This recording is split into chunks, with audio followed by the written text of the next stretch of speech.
Hello everyone, আজকে তোমাদের সাথে আমি জলপাইয়ের চাটনির রেসিপি শেয়ার করব। খুব সিম্পল, খুব ইজি। তোমাদের সাথে আমি শেয়ার করব, আর দেখতে থাকো ভিডিওটা। ফার্স্টেই দেখো কড়াইটা ভালোভাবে গরম হয়ে গেছে, ঠিক আছে। তারপর আমি দিয়ে দেবো অল্প করে মাস্টার্ড অয়েল, ঠিক আছে, সর্ষের তেল।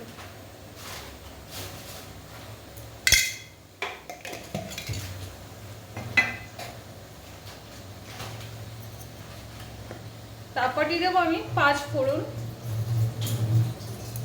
তোমরা চাইলে শুকনো লঙ্কাও দিতে পারো, আমি 5 ফোড়নটা দিচ্ছি। এটা ক্র্যাকেল ভরবে এবার।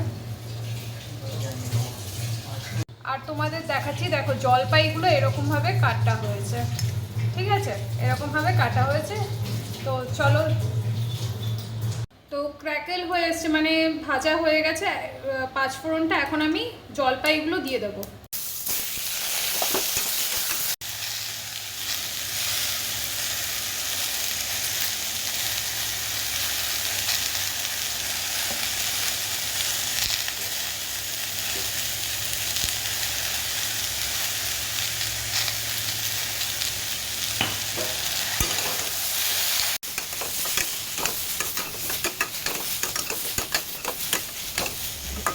আমি জল দিয়ে দিয়েছি, এখন এটা সেদ্ধ হবে। তো আমি এখানে ঢাকা দিয়ে দিলাম যাতে সেদ্ধ হয়ে যায় তাড়াতাড়ি। এখানে দিলাম লঙ্কার গুঁড়ো যাতে একটু ঝাল মিষ্টি হয়। এটাকে কিছুক্ষণ রাখার পরে ঢাকনাটা খুলে এই যে প্রেস করছি, সেদ্ধ হয়ে গেছে। তো এখন আমি চিনিটা দিয়ে দেবো, চিনি দিয়ে দেবো।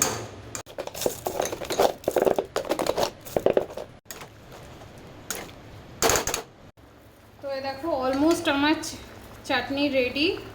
এরকমভাবেও করতে পারো, যেটা এরকম ঝোল ঝোল থাকবে, আর একটা করতে পারো কম জল দিয়ে, সেটাও করতে পারো। আমি এরকমই রাখছি। সো এই যে আমার চাটনি রেডি। সো আশা করছি তোমাদের রেসিপিটা ভালো লাগলো, সিম্পল। সো চলো, সবাই ভালো থেকো, সুস্থ থেকো, bye. That's it for today.